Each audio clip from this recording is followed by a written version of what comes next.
Direct from Fort Meade, Maryland, this is DINFOS Live. Welcome back to another episode of DINFOS Live.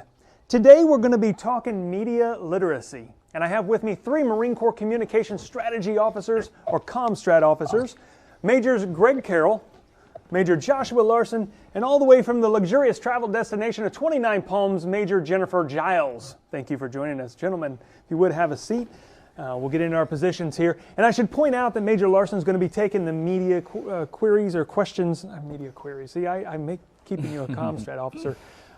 Your questions online, so if you have those, please send them in, and Major Larson will get those. All right, let's do some quick introductions. Major Carroll, if you would, please just tell me what you do for your job. Absolutely. First of all, thanks for having us. So, Major Greg Carroll, ComStrat Officer at the Deputy Commandant for Information, also a Master's in Media Studies. So, in 2017, Secretary of Defense General James Mattis made information a joint function, and then in 2019, the 37th Commandant General Neller made information the 7th warfighting function for the Marine Corps. So I think that kind of underscores the value of information on the battlefield. So more specifically talking about mis and disinformation today and kind of the role ComStrat officers play in that. Yep, they got it. No, that's good. I appreciate that. And Major Larson, how about yourself? Yeah, Chad. Like Greg, I also went to San Diego State University in a 4505 communication planner. I have a master's degree in media studies. Currently, I work at the communications directorate at the Pentagon. Specifically, I'm responsible for basically public affairs and visual information, doctrine and policy, ComStrat. Yeah. And I also work with a team that considers training and education across the Marine Corps. So happy to be here. All right, good, gentlemen. I'm so glad that you could get out of the Pentagon and join us in the studio today. And Major Giles, if you would, tell us a little bit about yourself out there in 29 Palms. I'm happy to be here.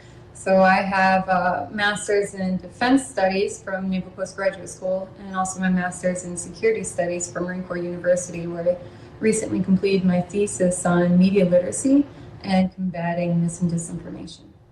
Perfect.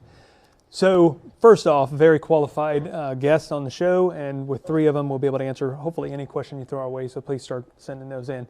Before we, I guess, really get into it, if you could, Major Giles, I'm going to ask you, could you define media literacy to me according to what academia says? Oh, absolutely. So by definition, media literacy is a skill set that promotes critical engagement of all types of mass information. This includes digital, print, broadcast. It also helps us develop resiliency to the abundance of low-quality misinformation and malicious disinformation found online. It helps people become competent, critical consumers of media. Most importantly, media literacy is not about telling people what to think. It's about how to think critically about what we see. Okay, I appreciate that. And I guess a follow-up to that, let me ask, is it different than digital literacy or social media literacy, or are they all combined? Oh, well, we really need to look at what kind of skills this requires, to navigate digital media literacy. So digital media, we're talking about search engine optimization, email marketing, push notification, content marketing, analytics, social media. It's everywhere online. So when interacting with digital media, we need to consider context clues and other information around the design of the platform. Is someone trying to sell me something? Are they trying to get me to think something? Now, if we're talking about social media, we're talking about platforms such as Snapchat, Instagram, Twitter, Facebook, and others. We have to be cognizant of how information is injected into these networks, and how's that information relayed, and how is it even distorted within these networks. And those are the different context clues we need to consider when looking at the different types of media literacy skills. Do you have some examples that you could give on that? Well, Chad, have you heard of information laundering? Yeah. Well, that's a common issue that media literacy can help people combat. When news surfaces, and sometimes it's sources, if it's unverified sources, we need to start looking at media literacy skills to help us get to the bottom of that. There's journalists, they're doing very, very important work, but sometimes they're rushed, sometimes they make mistakes, and unverified sources, faulty information can be injected into mainstream media. Now, this is very dangerous because people will transpose the trust that they have in journalism or in that source onto that faulty information. Media literacy skills are something that we can practice to help us debunk this. So we kind of got started before I gave the disclaimer, but I really want to point out that we're just having a conversation about an important subject, and this is not policy, it's not guidance, you're not setting the law or anything. It's just, this is your education, and you guys are very skilled in this, and we're going to talk about it a little bit, and that's kind of what we're here for, and that is the premise of this show, is beyond the classroom. It's all about education and having a conversation about subjects that we need to be having. So let me go, Major Carroll, if you would. So what's the difference, I guess, between dis, and misinformation? Right, so I think to kind of simplify it, there's two main components. There's the intent and accuracy. So we look at disinformation, probably the most popular one. So the intent of that is to deceive, and they're deceiving with false information. So again, that information is not accurate, and the intent is to deceive the intended audience. We look at misinformation. The information is inaccurate, but the intent is not to deceive. The intent is to communicate a message with good intent, but still communicating false information. And then malinformation, that information may be accurate, but the intent is still to do the audience harm. So we think of like posting vulgar imagery or something like that. That information is accurate, but the intended audience is harmed by that. Got it. Okay. Any other thoughts on that one before we? Well, I think I would just add that malinformation is a lot of times it can be half the truth. It's without the context, right? Without the full picture, without the full context, you can take a lot of information that's absolutely true, but if you leave out the other 25% of context, it misleads. So that's why it's in some ways even more dangerous, because if you tell somebody that's malinformation, they can hit you back with, no, this is the truth, it's verified. Well, yeah, it is, but you're missing that other part. So yeah. Yeah, no, it's important to point out. Why does it make people, I guess, why are they vulnerable to misinformation? Well, one big issue is heuristics. I mean, nobody's a clean slate. Our brain will use our experiences to create shortcuts. And so often we can jump to conclusions or pull from people within our community that we trust, but they may not be the most informed. So that's one way that people are very vulnerable. Another big issue is people are not sharing information or going to certain places online out of a need to find truthful information, and they're not sharing information out of a need to be accurate. They go there for personal reasons, to connect with a group, to engage with others. Okay, good point. And so it's really, I guess the importance is understanding what you're reading. Is it factual or is it not? And then make it a decision before you forward that on. I'm just thinking about my family. Honestly, I'm trying to educate them is what I'm trying to do. But as a PA or communication specialist, Major Carroll, if you wouldn't mind, what is our role in that? What's the DoD and the PA, I guess the VI world? What's their role in this whole process? Absolutely. So public affairs professional, Comstrat officer, we support the commander. So I think it comes down to force resiliency. So kind of talking about our ability to preserve the commander's command and control, ability on the battlefield. So as Comstrat officers, there's all, strength through truth is out there, but there's also mis and disinformation that's countering that narrative. So our ability to communicate to the force, Marine sailors, airmen, Coast Guard, kind of communicating to them about, the threats out there, the threat vectors that are persistent throughout social media, and how, they'll leverage, the information on social media. We post a lot on our, Facebook pages and stuff like that, communicating about various stuff, and that information is then used to micro-target us, to put specific information that to the audience, we are very appetizing. We want to consume it because it supports confirmation bias, belief bias. So I think just educating the force about that information, making them aware of the threats that are out there and how they're more susceptible to information. I think that's where Comstrat officers come in, or PA professionals, just educating the force of those threats. Okay. Anything else? Yeah, I would just add that it's not just a PA thing. It's not just a public affairs thing. A lot of other information-related capabilities or information forces. We're still kind of playing with the terms to figure out what exactly we're going to call them. But other occupational fields have a big play in this as well across the DoD, intelligence, Marines as well, or intelligence, the intelligence community, and also. But the key thing here with public affairs is that we have a unique capability in that we can, I'll steal a word from our commandant who said, we can engage directly, daily, and globally with all our audiences. So we're not just constrained to foreign audiences or domestic. We're communicating with everybody all at the same time. So I think that's the unique capability from a public affairs standpoint, and why we play such a huge part in this discussion. Yeah, makes sense. How about you, Major Giles? Anything to add on that one?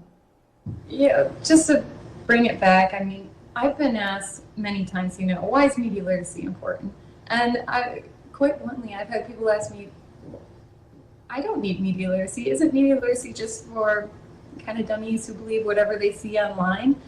Well, the research is showing us across the board, young, old, every background, every level of education, all the studies are showing that we all struggle to overcome heuristics, and we all misinterpret false information online as accurate. We fail to consider the content provider's motivations. We all have difficulty distinguishing the difference between fact and opinion online because we're consuming information so quickly. And everyone is susceptible to emotionally provocative content, and that leads a lot of us to share false information and not practice good media literacy skills. So you touched on it there. Now, okay, this is very similar, I guess, in line with that. But why is it important for our community, I guess, to have a working understanding of what separates legitimate news gathering sources and dissemination from other less, credible sources of information out there? I think it goes back to audience. So, looking at what the service member, I know the Marine Corps, I think the average age is 19. So looking at how they consume information, it's no longer going to be your CNN or Fox News. It's on social media. Pretty much every service member has a social media account. So it's looking at the audience and how they're consuming that information, and then explaining again kind of how that information is tailored to them. We'll go into more about, how it's evolved over time, but how the echo chambers, how you're operating in an environment that's tailored to you in order to increase your engagement. So I think it's important that individuals just understand, the information that's coming to them is to keep them engaged. There's advertising, monetary incentives behind this, but to keep them engaged. And it's not always the most accurate information that they're seeing, but it's what they want, what they like to receive. So they're going to keep seeing that whether it's accurate or not. Okay, and the algorithms know that, right. So it keeps sending it to them. Absolutely. Yeah. Right? The longer they're engaged, the more they can be advertised to. Sure, they're like, they love this. Let me keep sending them more Right. of that, whether it's right or wrong or misinformation, disinformation. 100%. Okay. Checking online, Major Larson, we got any questions out there? Yeah, we do have one, Chad. Okay. This one it says, how will or does media literacy affect the art and science of creating messaging or producing content, influencing decision making, and evaluating the credibility of sources?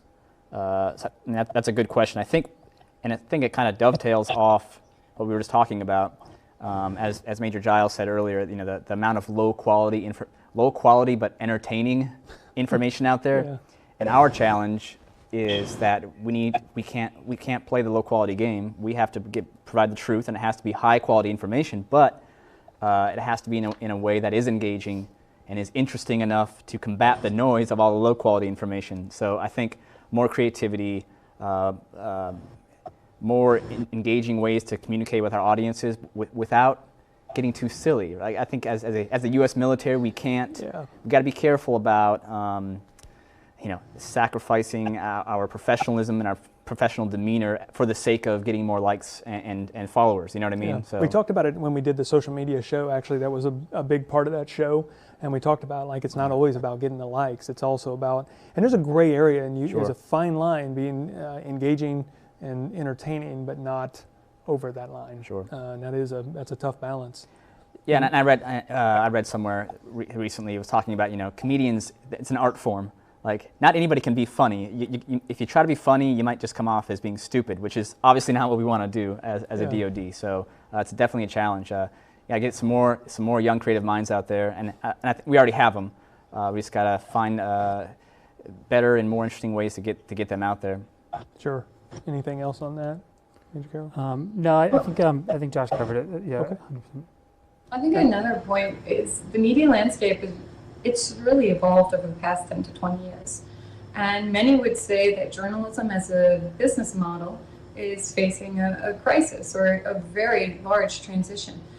You have organizations such as Facebook and others who are giving away news, and they've become a primary source of information for many people. for us, public affairs officers, ComStrat officers, we need to recognize that local voices are being heard in a different way. And in other words, they're not being heard in the same way that they have in previous years. Now, if you are a PA professional, these news outlets are very, very important conduits. And we have to consider what happens when people are consuming their information differently. They're no longer getting it directly from the source. What can we do to reach these local audiences? And how attuned to these challenges do we need to be? So you mentioned it in that answer. You talked a little bit about how it's changed. Do you have examples or anything that you could tell about, 10 to 20 years ago? How different is the audience? I guess, how do they receive that information or how they perceive it? How has that changed, I guess, in the 10 to 20 years? Yeah, so I look at, ISIS, with a couple of mobile phones, and trucks, they were able to take over almost 2 countries, that's their use of social media and using that as the battle space, and getting followers, generating interest from that. And I just think that's kind of a good way to underscore the value or the impact social media can have now as a new battle space and the information environment associated with that. I just think as ComStrat or PA professionals, we need to recognize that and understand the need to inoculate, our forces against those threats, against mis and disinformation, even malinformation. What to look for and how to look for it. I mean, no longer are they putting posters up and you can see it on every street corner. I mean, now you can't be everywhere, right? And of course, there's certain news organizations that, are pretty understood to have certain biases, but online that line's kind of blurred and people may not know, it may be false information, satire parodies that are then turned into, modified or fabricated and treated as true information and passed along. And 3 or 4, we play that game telephone. It gets passed along, and then by the time you receive it, you perceive it as correct and accurate information, and unfortunately, it's not. Yep, absolutely. Okay. I have a pretty good question here, Chad. I'd like to bring up. Let's do it. This one says,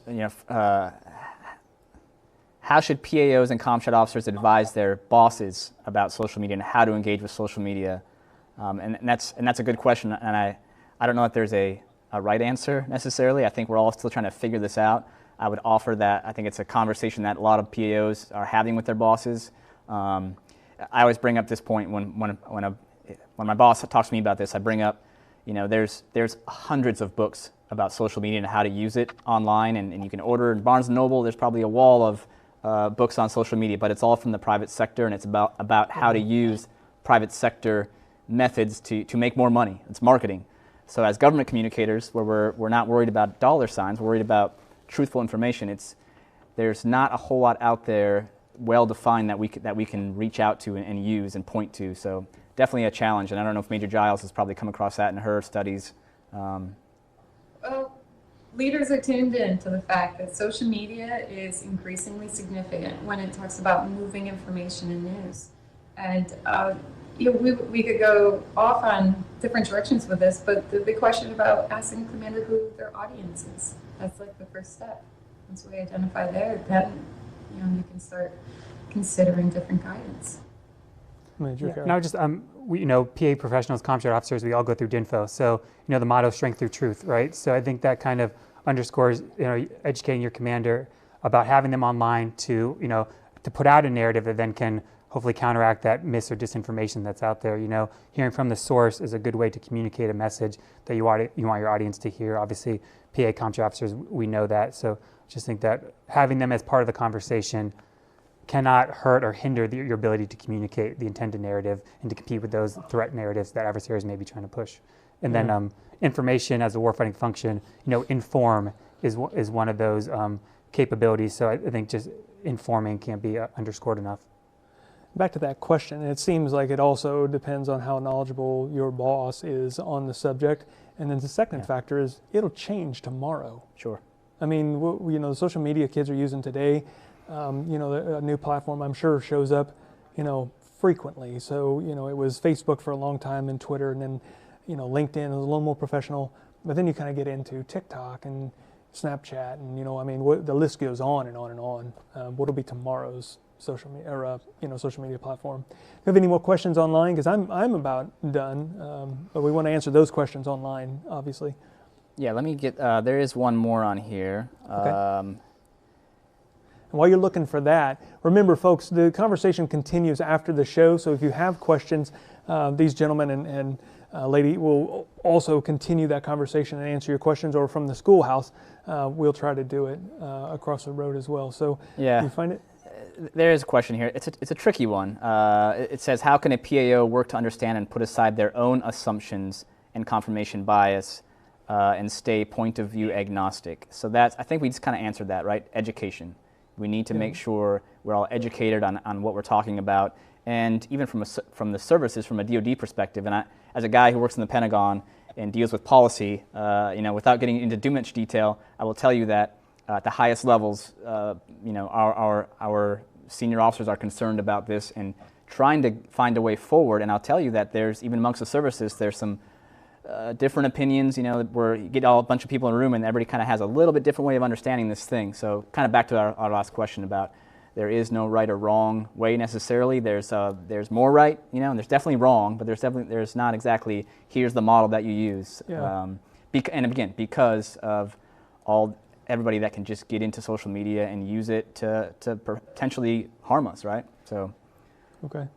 Anything else, Major Giles, Major Carroll? Yeah, I would just like, we're talking about the value that ComStrat or public affairs professionals can do in this, but it really takes actions from the individual, all individuals and all service members to prevent the spread of mis and disinformation. So it's at the individual level to ensure, PA and ComStrat obviously should educate the force and kind of talk about threats that are out there, how we can better preserve the C2 of a commander, their ability to decide and act against the mis and disinformation out there, but also just individual actions, and what you're doing on a daily basis, what you're receiving. Take a second, look at it, digest what you're looking at, and understand, is this accurate? Is this, are my biases playing into this?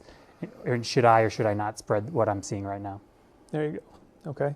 And Major Giles, anything on that one?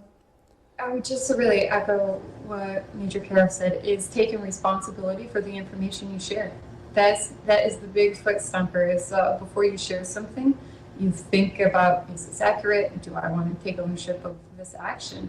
And you can think of it in terms of like good hygiene for that. To get back to the other question, there's so many incredible resources out there. Media literacy, disinformation is a topic that is everywhere, and great resources. One I really like is the Fighting Misinformation, Digital Media Literacy. I'm an audiobook person, and you can listen to that one on your way to work. I've listened to it several times just to help me get regrounded. There's the Lawfare podcast. That one has the Arbiters of Truth. That's another easy one for the professional on the go. There's the crash courses out there with media literacy. And there's also, Stanford, they've done some great work in it. IREX, they've done great work. Okay. Any more questions online? There's one, another hard one, I think. We figured this was going to be a little bit of a hard subject. Yeah, That's why we brought three majors in. So let's hit us with it. Basically, the long and short of it is, do we have the capacity? And I assume that I know this person is a service member. So he's saying, do we have the capacity to monitor and act as fast as nefarious actors? So, Major Giles, I'll let you take this, but I'll just start it out with, as a democracy, we have many more limitations, just like any other kind of warfare, right? We play by a different rule book than our adversaries do. What can we do as public affairs officers to get at this issue? That the fact that they can lie, cheat, and steal, and faster than us, well, we need to, and Major Giles, you can back me up on this or not, or disagree with me if you want, but we need to expose it as quickly as possible. We need to find better ways to expose nefarious actors, and there is research that has come up out of NATO that has explained that, everybody knows Russia is doing the things they're doing. It's not helping their cause. They might think it is, but the people that understand it and know what they're doing, it's actually it's galvanizing support against them. So it's potentially going to backfire for them, I think, if we can continue to expose it and make sure everybody understands that what they're doing, expose it for what it is, and make sure we expose that this is not grandpa and grandma posting this. This is someone else posing as your grandfather and grandmother. So it's education, of course, like everything else in the world, right? More education And I'll pass it over to Major Giles if she has anything smarter to say. No, I can add the personal element. Both Major Carroll and I served over in Iraq. And as you're sitting there on the watch floor and you see Russia, RT pushing out these stories with just partial truths and, but they're all very catchy and exciting. And it's just one piece of mis and disinformation being pushed out there. You have to recognize that we only have so much capacity and we only have so many resources. And one of the hardest things for us to do as public affairs professionals and construct professionals is deciding where we're going to allocate those resources and making those decisions quickly and then acting. So that assessment piece is really key in deciding what sort of information we're going to try to contest. Fair enough. Okay. So I think we're out of questions online. I'll give you guys the opportunity. I'll go around the room, I guess, or virtually. Is there anything that I've missed, or anything that you want, another foot stomper that you want to, make sure that we drive home, or any other thing you want to add? Major Carroll, we'll go to you first. Thanks again for the opportunity to come on here. I think this is a very important subject. Kind of reiterating what I said earlier, but it takes individual actions. Comstrat, PA professionals are important to educate the force about the impact of mis and disinformation, but it also takes individual actions to prevent the spread. So. Right. Thanks again for allowing this. We didn't start the conversation, but we're continuing it, and we hope that you guys do, I guess, out, wherever you are, base, ship, station, unit, whatever. Talk about it, I guess, get smarter on it, reference some books and some literature. Major Larson, anything to add on that? Yeah, I would just offer that, there's some recent Gallup poll data out there that says, the U.S. public thinks the biggest challenges for our military are cybersecurity and disinformation. So I think it's not a PA thing. It's not a IRC thing necessarily. It's an entire U.S. government issue, and I think the DoD plays a significant part of that because of the nature of our job and our mission. But really, it's a whole of government coordination has to happen across the entire U.S. government, and I'm looking forward to the conversation continuing. It has been continuing. I've seen a lot of things happening in the last couple of years that have been really great. But it's a wicked problem, as they would say in the DoD. Wicked problem. Good news is the information discussed here is all factual. It's been verified, so you can use this, and please share it widely on social media. Major Giles, to you to go ahead and close this out, and then we'll wrap it up, I think. Well, I'm a huge advocate for media literacy, and I just want to remind our public affairs professionals, contract professionals, when you're going forward and advocating for media literacy, remember to remind people who you're talking to that media literacy education is not about telling people what to think. It is not about telling people what to think. It's about how to think critically about what we see. Okay. All good points. I think that's it. It's a great discussion. I appreciate you guys coming in studio, and Major Giles, joining us from out there. I'm sure you're happy to get out of the heat and get inside an air-conditioned building for a little bit. I understand completely. So that is going to kind of wrap it up. Gentlemen, I appreciate it so much. Absolutely. We do have a couple closing comments. Major Giles, it's great seeing you, at least virtually. It's been probably 15 years since we've seen each other, so I appreciate that. We go way back. Folks, we want to do a quick shout out. Happy birthday to the Navy. We just missed that. That was October 13th. And we want you to get ready for the Marine Corps birthday, which is coming up on November 10th. All right, so everybody needs to prepare for that. A shout out to the Sea Services for finally taking back the toilet bowl over across the street at the DINFOS. They finally won that back. So congratulations to them. Folks, that's our show. No, it isn't. I got one more thing I need to do. Next month, we're going to be airing 1 week early, so just because Thanksgiving is coming up. So 1 week early, November 17th at 2 p.m. Eastern, when we're going to have a team from the Army. They'll be here discussing how to write for your boss, and I think how to get published. So that'll be an interesting conversation as well. From Studio One at DMA, sorry, I had to remember where we are. I get excited when we're closing up a show. That's our show for today. We'll see you here next month. Goodbye, folks. Throws me off when I